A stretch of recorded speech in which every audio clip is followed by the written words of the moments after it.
I've said this on a few other platforms, a few other videos and stuff, and it almost always gets hit with, no, that's not true, and that's lies, and where are you getting that from, and all this kind of stuff. Listen, first of all, I live here, and it could be true just based on the number of people that claim to be black.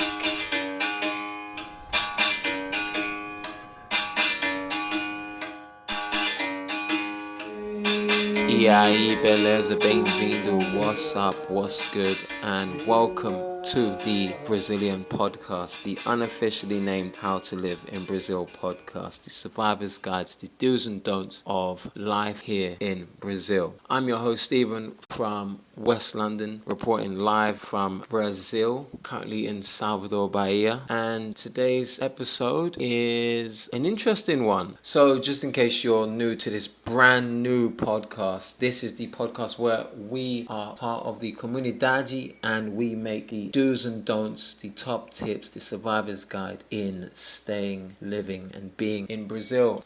Today's episode is all about things you didn't know about Brazil, provavelmente. Okay, so in no particular order, let's start with number one. At New Year's Eve, it's tradition to wear white. However, it's normally a combination of white and a different color. Each different color has a different meaning. For example, white means peace, and most people just wear white on the outside, at least, especially in places like Copacabana and Ipanema in Rio. But it's also tradition to wear different colors with different meanings. For example, red is for love, if you want love in the upcoming year. Gold if you want money, and so on. I can't remember what green is. Someone please leave a comment. Let us know what green is, what green represents. Because I've wore green before, but I can't remember what I was trying to manifest that year. Alright, fact 2. Okay, fact 2. Portuguese, not Spanish. Despite popular... Okay, whatever.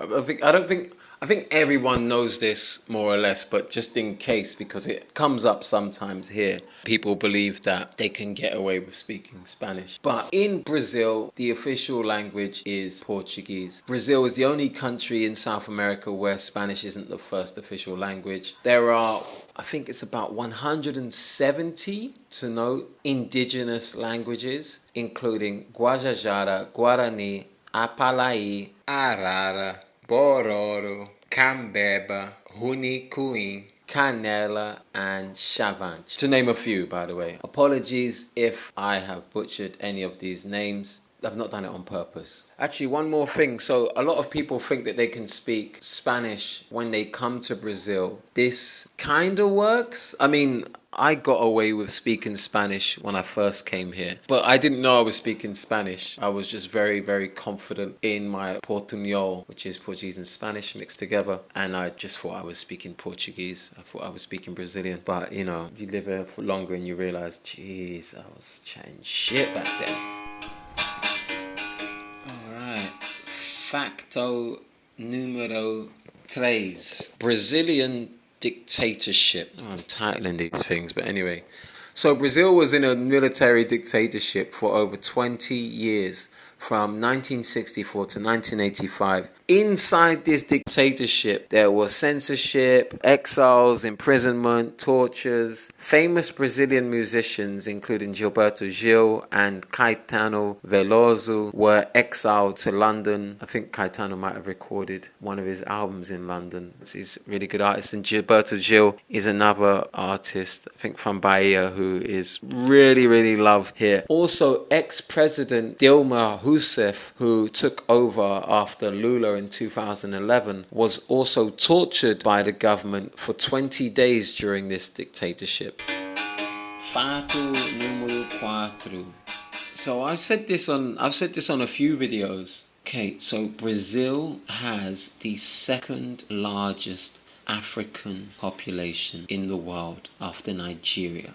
I've said this on a few other platforms, a few other videos and stuff, and it almost always gets hit with, no, that's not true, and that's lies, and where are you getting that from, and all this kind of stuff. Listen, first of all, I live here, I've seen it. It's possibly true based on the idea of how many people claim to be black, as in have black heritage or are descendants of black people. So registered, it probably does work. But just to give some context to where that might have come from is the fact that the largest amount of slaves coming out of Africa came to Brazil. So these things probably help with making that number true, or making that statistic true in terms of the number of Africans. Brazil was also the last country in Americas to abolish slavery in 1888. So it's got like nearly 300 years of non-slavery. Or less, 200 years. These things attribute to its large black population.